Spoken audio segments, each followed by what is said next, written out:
buenos días, ¿cómo les va? Empezamos una nueva emisión de Los Siete Locos. La anteúltima del año, en realidad. Ya nos vamos acercando a las vacaciones, nos falta poquito. Empezamos hoy hablando de arte. Hay una preciosa muestra acá cerca de Canal 7 en el Museo de Arte Decorativo de uno de nuestros grandes artistas. Con él vamos a charlar. Ahí lo presentamos. Guillermo Roux nació en Buenos Aires en 1929. Es uno de los artistas plásticos más reconocidos de la Argentina. Realizó exposiciones en galerías de París, Madrid, Londres y Nueva York. Y actualmente presenta Nocturnos en el Museo Nacional de Arte Decorativo. Bueno, señores, Guillermo Roux, acá lo tenemos. Gracias, como siempre, querido maestro, por estar acá. Gracias. No, en serio, digo...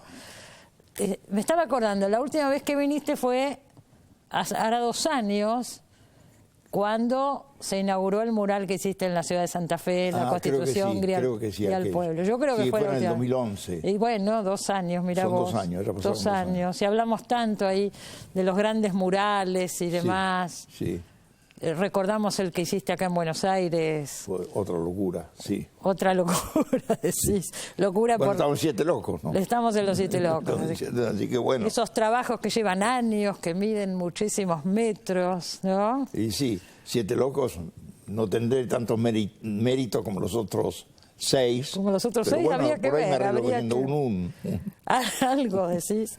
Y ahora tenemos una nueva exposición de Guillermo Roux, que se llama Nocturnos, está en el Museo de Arte Decorativo, y son más o menos 100 trabajos en carbonilla. 100, sí. 100 carbonillas, sí, sobre objetos cotidianos, muchos objetos de la cocina, ¿no? Cacerolas, qué sé yo, cubiertos. Es la cocina. Fundamentalmente es la cocina, Entonces quiero que cuentes un poco, pasamos de los grandes murales a estos trabajos que son más íntimos, digo, aparte en carbonilla. Sí. Yo sé que se hicieron en circunstancias muy especiales, se hicieron de noche por insomnio. Sí, sí. Bueno, después que terminé la pintura esa grande, fue un poco demoledora. Y yo ya tenía una edad imprudente para hacer esas cosas. ¿Vos te trepás y todo para hacer eso? No me trepaba, pero igualmente son 7 metros, qué sé yo. Sí, sí. Y realmente fue un esfuerzo muy grande. Y cuando terminé de ese trabajo, un poco caí. Agotado. Digamos, agotado caí. Caíste. Y empecé con depresión, con angustias y con ese tipo de cosas. Porque me sentía vacío completamente, porque me sentía sin un centro. Había trabajado 3 años concentrado en una sola idea, ¿no? Claro, claro. Y como remate se me aflojó la columna. Digo, es una columna que ya está mal también, no es que se me aflojó así, sino que ahora son 84 años, no digamos que habrán empezado cuando recién nací, pero bueno, por lo menos 70 años de estar ahí en el caballete y sentado en el tablero de la mesa de dibujo, al principio, cuentan. Y en algún momento pesan, claro. Cuentan, en un momento dado cuentan. Y entonces estaba muy maltrecha esa columna, maltratada. ¿Y dolía? Y dolía, y dolía. Y un día dolió de más. Y entonces, cuando ya empezó a doler de más y las piernas ya no te tienen, empiezan los miedos, porque el susto, bueno, se acabó la vida, ¿no? Porque además es con depresión, me decís. Con entonces depresión. Y entonces uno dice, bueno, si hasta hace 6 meses... era saltado de un lado para otro, ¿no? Y ahora de golpe no. ¿Cómo es eso? ¿No? Y bueno, los años se vinieron cayeron como un rayo. Y claro, empiezan una reflexión sobre la vida que antes no había tenido. Es decir, cambia el panorama completamente. Y lo estás diciendo vos, que sos una persona siempre muy reflexiva. Nosotros hemos hablado, y muchas veces acá en el programa, que vos te planteabas constantemente cuál era la razón de la vida de cada uno, planteárselo siempre. descubrir el don y desarrollarlo por uno mismo y como una obligación ante el don. O sea, no es que eras una persona que no te planteaba nada de esto. Antes lo planteaba. ¿Y después? Y lo planteaba mentalmente y lo presentía. Pero después hice realidad. ¿No? Y son cosas diferentes. La realidad es la realidad. Me imagino. ¿No? Y entonces estaba con una gran desolación porque no, cuando llega la noche y ves el amanecer y pasan los días y uno reflexiona, bueno, estoy así con las piernas, estoy así, el mundo se me puede haber terminado. Entonces hay que empezar a descubrir muchas cosas. La primera cosa es quizá aceptar lo que uno tiene. Creo que ahí comenzó un poco. No me costó, no fue fácil aceptar lo que uno tiene.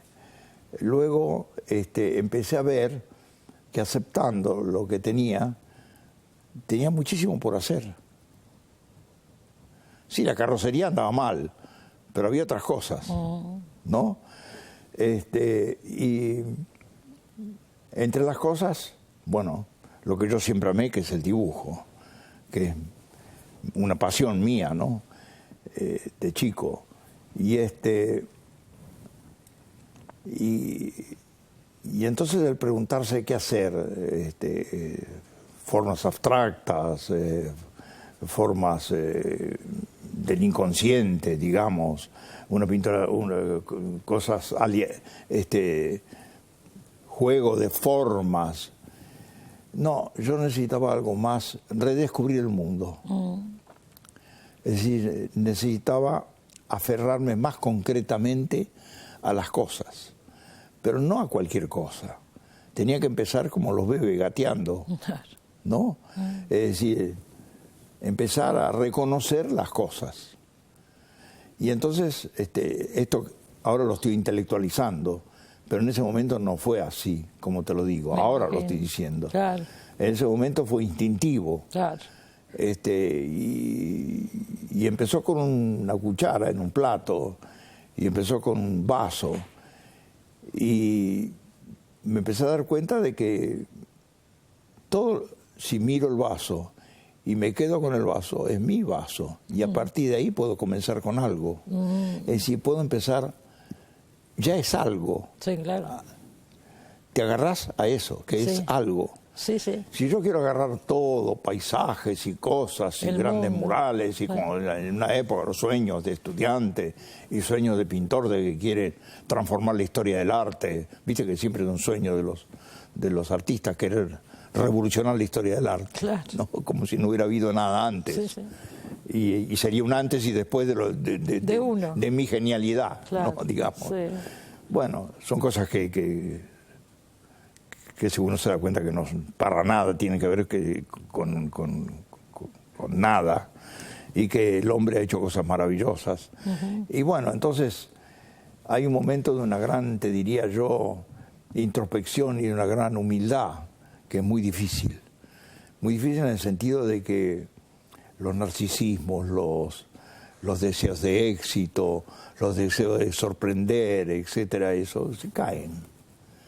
Porque sí, porque la vida hace que se caigan. Déjame interrumpirte un segundo, pero vos lograste todo eso, o sea, todos esos deseos, vos sos un artista muy reconocido acá y en todo el mundo, o sea, no es que no se cumplieron los deseos. Lo hice, lo hice, pero en ese momento todo eso no me servía de mucho. Claro, eso es.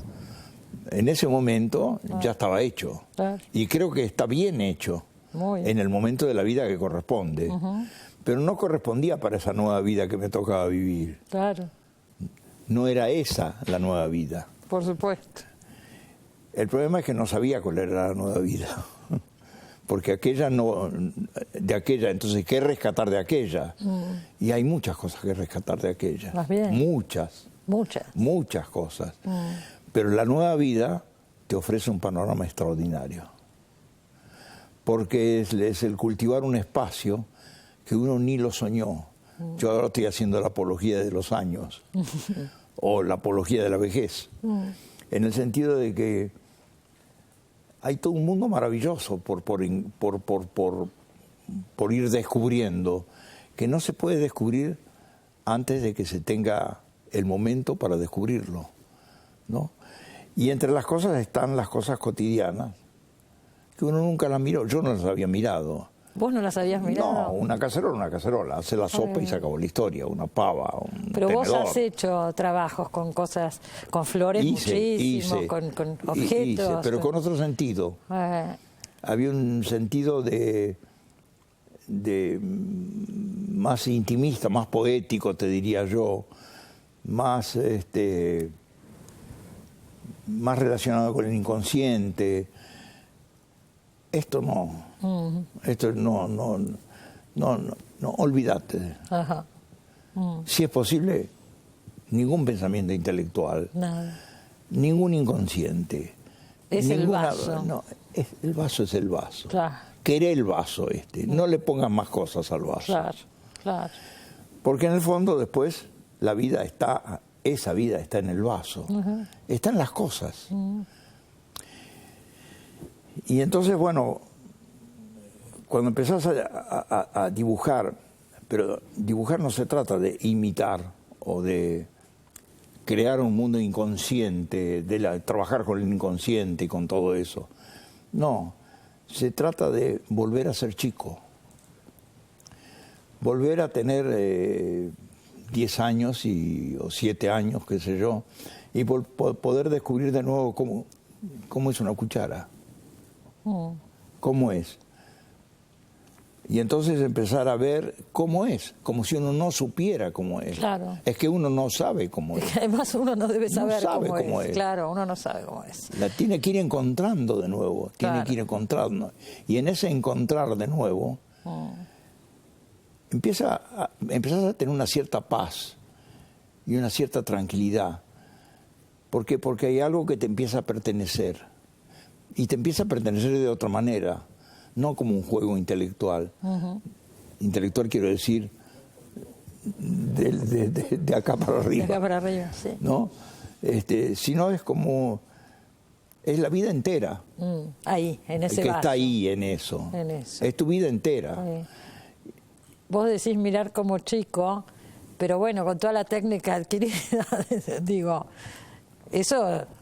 Aunque no indispensable, pero por eso te digo. Indispensable. Claro. Y es indispensable la larguísima paciencia de adquirir lo que yo llamo el oficio. Claro. Yo tengo un gran respeto por el oficio y por la artesanía. Yo siempre creí y sigo creyendo hoy más que nunca, y ahora me doy cuenta de los resultados, que en el fondo se trata de hacer las cosas lo mejor que uno pueda. Y eso lleva una infinita paciencia y un infinito trabajo de todos los días y una dedicación de horas y todos los días y luchar con las dificultades. Bueno, eso a través de los años va dejando un sedimento de una concepción de la vida inclusive. Seguramente. ¿No? Que cuando llega el momento de utilizar todas esas herramientas, ya con un sentido de salvación, voy a usar esa palabra, ahí te das cuenta que estaba muy bien haber hecho lo que se hizo antes. Claro. En el fondo era un vestido o un traje que ya no te va más, pero en un momento dado te tapó del frío. Por supuesto. Y entonces, bueno, lo colgás ese traje. Y cuidalo, porque ese traje te salvó del frío. Basta. Pero no quiere decir que ahora lo puedes usar. Ahora puedes usar otro traje. Pero ese, no hay que olvidarlo, ese está. Ese está. Ese está. Claro. Ese seguro. está, ¿no? ¿Y usaste carbonilla por todo esto que estamos hablando? La carbonilla, justamente, la carbonilla me resultaba muy complicado en el momento de hacer, recurrir a medios que son más sofisticados. Por ejemplo, el color es sofisticado, hay una sensualidad en el color, ya de por sí. Algunos les agregaste un poco de color. Sí, a medida que iba mejorando, empecé a sentir la necesidad de lo sensual de las cosas, que en un principio no era así. En principio era la lucha por saber quién era yo en ese momento. No había espacio para la sensualidad, para el perfume, digámoslo. Seguro. Quedan unos sentidos más elementales, el tacto, la vista, la mirada, ¿no? Otra cosa, sí, perdóname, sí. Y la carbonilla, Sí. porque es el elemento primario que usó el hombre. Sí, un pedazo de carbón y una pared de una gruta. Claro. ¿Qué tenía? No tenía nada más que el carbón y la pared de la gruta. Hizo el bisonte, Claro. ¿no? Y bueno, es un poco lo mismo. Claro. Yo estoy en una gruta, estoy en un mundo desconocido, no conozco nada y tengo que empezar a conquistar el bisonte para saber quién es el bisonte, para eso lo tengo que dibujar. Y entonces lo mío, acá no es un bisonte, es una copa, o es un plato, o es un tenedor. Sí. Y bueno, a fuerza de ir haciéndolo, empezás a gatear. Y hay distintas series, porque algunos son más chiquitos y después se van agrandando. Eso también Exactamente. tuvo que ver Tuvo con que el ver, proceso. tuvo que ver. Vas incorporando color y vas creciendo en tamaño también. Al principio era un cuaderno que agarré, Sí. que tenía yo ahí, y porque tenía una cierta... Porque la hoja, primero tenía que buscarla y no tenía voluntad para buscar la hoja, no me daba el cuerpo, no me daban las piernas, el dolor era demasiado. Y entonces yo no podía salir a buscar una hoja. Y tampoco podía salir a buscar colores, y tampoco podía... Muy complicado todo, difícil. Y yo no podía estar llamando a mi mujer a cada rato a alcanzarme la hoja, a alcanzar a tanta gente. Sí, a esas horas. No, entonces, entonces fui eliminando todo aquello que me fuera complicado. Claro. Y quedó un pedazo de carbón. Y quedó este cuaderno, que lo que me pareció lindo, o me gustaba, era que iba dando vuelta a las páginas. Todo estaba dentro del cuaderno. Claro, porque iba dando vuelta a las páginas. Ahora, quiero decir que vos muchas veces lo has dicho acá, elegís mucho los papeles que usás, no usás cualquier En este caso papel. no elegí tanto. Porque a veces papeles traídos especialmente Sí, no, de pero Europa. todo eso ahora ha cambiado completamente. Ajá. Ha cambiado completamente. Empecé agarrando el papel que había Y la carbonilla que había. y la carbonilla que había. Ajá. Es decir, no hay nada, hay que gatear. Claro. Y entonces, con lo que hay, y bueno, empezar a reconocer el mundo, ¿no? Ni siquiera estoy hablando de arte. Claro, lo que pasa es que vos todo lo estoy hablando de manifestás- conocimiento. Está bien. De una tabla de salvación. Sí, pero desde tu oficio, desde tu arte, ¿no? Eso, Cada uno de lo que tiene. Eso viene con uno. Ya está. Del hablar. Claro. Digamos, tenemos la palabra. Claro, claro. ¿No? Seguro. Eh, Mientras hacías estos trabajos, ¿el dolor estaba presente todo el tiempo o te olvidabas del dolor? No, estaba presente. No se iba. No se iba. Se iba cuando dibujaba. A eso me refiero. A eso Ahí sí. no te dolía. Sí, inclusive, después de hacer el trabajo, empecé a descubrir que los dolores habían disminuido notablemente. Ahí está. Notablemente, y algunas veces ya no me dolía, y que dormía mejor, y que me podía dormir. Era como si recobrara por un instante la paz, porque había algo que yo podía aferrar. No estaba suelto, no estaba solo. Claro. Hay una cuchara, hay un plato, hay esto. Y bueno, es algo, es algo. Seguro que No sí. quieras más. Claro. Eso es. Bueno. Pero uno podría pensar, porque te escucha y dice, bueno, hizo unos ejercicios. No, ahora están expuestos y no son ejercicios, son trabajos excelentes y Lo totalmente fuimos descubriendo terminados. después, lo fui descubriendo después. Claro. Nunca pensé en hacer una exposición porque no, Claro, no no era- existía. Claro. Te digo, así como antes hubiera querido hacer exposición acá o en cualquier parte, era mi profesión. Seguro. Pero en este momento no había, no, borré todo eso. Era no terapéutico existía. más que En este otra momento cosa, no, en claro. este momento era salvarme. Era salvarse directamente. Claro. Ahora, ¿todo ese proceso lo hiciste solo o con algún acompañamiento terapéutico, algo? Tuve, sí, me dediqué mucho a hacer gimnasia en el agua, Me hace muy bien ir al agua todas las mañanas, ¿no? 3 veces por semana. El agua me hace bien. Yo cuando llego y me meto en el agua, digo, me meto en el agua del Jordán. No lo llamo pileta. No es una pileta. Se llama es el agua del Jordán. Sí. ¿No? Y tengo un kinesiólogo también, que voy 2 veces por semana. Y un médico que realmente me resulta un médico muy entrañable en este momento, aunque lo conozco hace poco, y bueno, pero que es el doctor Sánchez. El doctor Sánchez, que, sí, que, es homeópata. Que me hace acupuntura en la oreja. Ajá. Y yo no sé cómo, pero funcionó, todo esto junto. Todas funcionó. las cosas están juntas. Bueno, a mí me parece que gran parte de todo esto es la voluntad que vos pusiste de salir adelante, ¿no? Bueno, no ahí también me bajar di cuenta que hay 2 cosas. Hay una carrocería, ¿no? Sí. Y hay un motor que tiene una nafta. Claro. Yo creo que la esencia no está en la carrocería. No está en las cosas. Aunque las cosas son entrañables. Pero las cosas son entrañables cuando son proyección tuya. Yo creo que podemos transitar por la vida si aprendemos a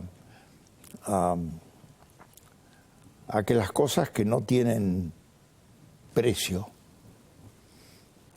son las más importantes. En el fondo, lo más fácil y lo que todos tenemos es lo que no se compra ni se vende. Es lo que tenemos, Obvio. Que es lo que sos, ¿no es cierto? Y bueno, se trata de salvar eso, o de recuperarlo, ¿no? Pero hay que llegar a esa, hay que tener la determinación en un determinado momento, ¿eh? Porque se pone la encrucijada, Es así. O caes, o flotás, Bueno. como en la pileta. Ahí está. Y uno decide. Hay un margen donde hay uno un decide. momento que hay que decidir. Claro. Hay que decidir por la vida. Y hay que decidir, ¿por qué hay que decidir? Porque le da, porque esto, porque aquello. Mentira. Mentira, hasta el último momento. Claro. Hasta el último momento hay un mundo por descubrir. Mundos maravillosos por descubrir. 2 cosas quiero decir. Una, que por favor, si está en Buenos Aires y puede, vaya a ver esta muestra maravillosa en el Museo de Arte Decorativo, acá cerca del canal, en Libertador y Bustamante, de Cero, Billinghurst, cerca de Canal 7. Y la segunda, que yo creo, querido maestro, que estas cosas que estás diciendo pueden servirle a muchísima gente. No solo transmitís tu arte extraordinario, sino también las cosas que estás diciendo en este momento, ¿no? Para mí son muy importantes y creo que nos aclaran una serie de cosas a todos. Todos tenemos Gracias. esa posibilidad. Todos tenemos esa posibilidad. Todos. Porque no se trata de ser artista, ni de dibujar, ni de esto, ni de aquello. Se trata de hacer bien lo que haces. Ahí está. Y amar lo que haces. Y amar lo que haces. Amar lo que haces. Y dignificarlo también. Exactamente. Gracias un montón, ¿eh? Gracias, Cristina. Muchas gracias. Hacé algo pronto, así volvés pronto acá, porque todos te queremos y te queremos ver gracias. por lo menos una vez por año. Gracias, Muchísimas maestro. gracias. Y a Franca, que lo acompañó, muchísimas gracias. Claro, que me soportó también. Y las que habrá soportado esas noches, ¿no, Y Franca? si no hubiera habido esa eje o ese soporte, ahí aprende también cuánta gente buena hay que a uno lo ayuda. Tenés tus alumnos jóvenes, tenés de todo. Entre ellas el eje básico que es, por supuesto, mi mujer, Franca, ¿no? Sin duda. Que no solamente ha sido ahora, sino de toda la vida. Pero que en momentos difíciles es cuando luce más. Cuando luce más. Gracias. Muchas gracias, como siempre. Nos vamos al corte, enseguida volvemos, no se vayan.